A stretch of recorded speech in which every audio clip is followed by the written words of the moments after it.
Mula-mula sekali sebagai seorang ibu, Allah saja maha mengetahui isi hati.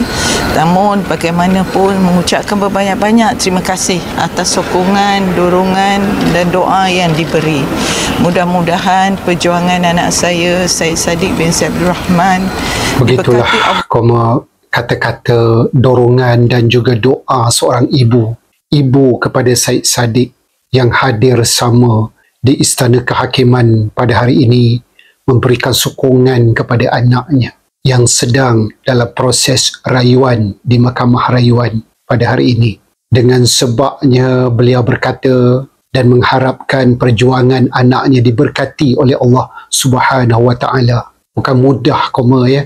Teman sendiri pun berasa sebab mendengar ucapan dan kata-kata daripada seorang ibu ini. Dan apa yang penting juga sokongan kepada Syed Saddiq pada hari ini, Bella tetap hadir ke Istana Kehakiman ini juga selewat 5 minit daripada kehadiran Syed Saddiq.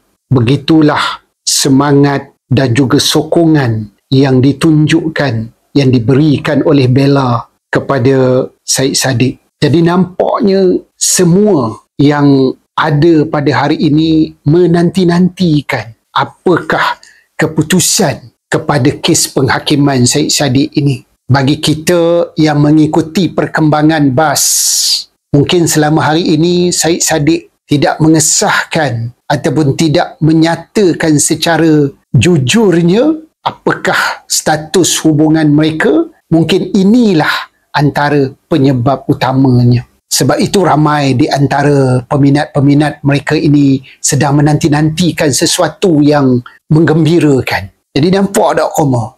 Bukan saja keluarganya juga mengharapkan satu keputusan yang memihak kepada Syed Saddiq, tetapi seluruh peminat-peminat BAS juga, Bella juga memberikan dan menantikan sesuatu daripada apa yang akan diumumkan. Mungkin hari ini, mungkin besok. 2 hari ini adalah merupakan sebenarnya proses rayuan Syed Saddiq di Mahkamah Rayuan.